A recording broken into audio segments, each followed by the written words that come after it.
இந்தியாவில் முதலீடு செய்ய சிங்கப்பூர் தொழிலதிபர்கள் மற்றும் வர்த்தக தலைவர்களுக்கு பிரதமர் மோடி அழைப்பு விடுத்துள்ளார். சிங்கப்பூர் சென்றுள்ள பிரதமர் மோடி அந்நாட்டின் முன்னணி தொழில்துறை நிறுவனங்களின் தலைவர்கள் மற்றும் தலைமை செயல் அதிகாரிகள் ஆகியோரை சந்தித்து கலந்துரையாடினர்.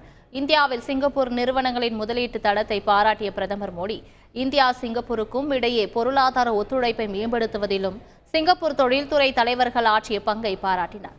இந்தியாவுடனான அவர்களின் ஒத்துழைப்பை மேலும் எளிதாக்கும் வகையில் சிங்கப்பூரில் இன்வெஸ்ட் இந்தியா அலுவலகத்தை அமைப்பதாக அறிவித்தார். அடுத்த சில ஆண்டுகளில் இந்தியா உலகின் 3வது பெரிய பொருளாதாரமாக மாற உள்ளதாக தெரிவித்த பிரதமர், இந்தியாவின் ஈர்க்கக்கூடிய வளர்ச்சி கதை, அதன் திறமை மற்றும் விரிவான சந்தை வாய்ப்பு பற்றி குறிப்பிட்டார். தனது சிங்கப்பூர் பயணத்தை முடித்துக்கொண்டு இந்தியா புறப்பட்டுள்ள பிரதமர் மோடி, சிங்கப்பூர் பயணம் மிகவும் பயனுள்ளதாக இருந்ததாக குறிப்பிட்டுள்ளார்.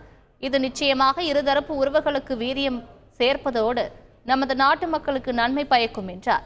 சிங்கப்பூர் அரசுக்கும் அந்நாட்டு மக்களுக்கும் அவர்களின் அரவணைப்புக்கும் நன்றி என பிரதமர் மோடி தெரிவித்துள்ளார். செய்திகளை உடனுக்குடன் தெரிந்து கொள்ள உடனே சப்ஸ்கிரைப் பண்ணுங்க.